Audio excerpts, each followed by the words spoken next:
তো hello guys, নমস্কার সবাইকে। কেমন আছো সকলে? আশা করি সকলে ভালো আছো।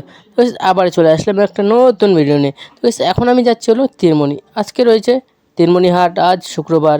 আজকে যাচ্ছি আমি তিরমণি হাটে আমার জিনিসপত্রগুলো, জামা প্যান্ট যা আছে ওগুলো নিয়ে তিরমণি হাটের দোকান দিতে। তো যাক, আমি বেরিয়ে বললাম আজকে তিরমণি হাটের উদ্দেশ্যে। তো যাই দেখা যাক যে কেমন ব্যবসা চলে। তো আজকে এখন আমি আছি লস্করপুরে। ঠিক তারপর তোমাদেরকে দেখাচ্ছি, এই যে মন্দিরটা দেখতে পাচ্ছ সামনে, এটা হলো খুবই জাগ্রত কালীমাতার মন্দির। সেটা সকলেই হয়তো জানে। আর এই যে লস্করপুরের মন্দিরটা, এখানে কার কার বাড়ি অবশ্যই কমেন্টে বলতে ভুলবে না। তো যাই হোক, আবার চলে আসলাম তারপর আমাদের ধলপাড়া মাঠে, যেখান থেকে আমি খেলা শুরু করেছি, যেখান থেকে খেলা শিখেছি, সব কিছু দৌড় শিখেছি, যেটা বলা যায় মানে এই জায়গার অনেক স্মৃতি, অনেক ভালোবাসা, অনেক কিছু রয়েছে। আমি আবারও ফিরে আসবো এই মাঠে, এখন আবার আসতে চাই। তো তারপরে চলে আসলাম ঠিক তিনমণি হাটে।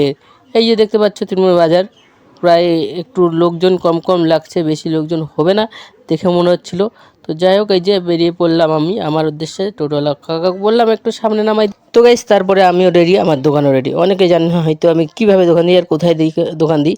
এটা ঠিক তিনমণি ধানহাটির পাশে, মানে মেন রোডের মধ্যে একটু পাশে দিয়ে ধানহাটি যাওয়ার রাস্তায়। এই যে দেখতে পাচ্ছ তোমরা, এটা হলো মেন রোড, তার পাশে এই যে পিভিসি পাইপগুলো দিয়ে আমি স্ট্রাকচার বানিয়ে এভাবে টি শার্টগুলো ঝুলে দিই। অনেকে ভাববে এই শুধু এই টি শার্টগুলো আছে, শুধু এই টি শার্টগুলো নিয়ে আরও আছে এবং কয়েকটা আরও জামাও আছে। তো যাই হোক, দিন শেষে এখন আমার ব্যবসা প্রায় শেষ। এখন আমি টোটোতে বসে গেছি, এখন যাচ্ছি।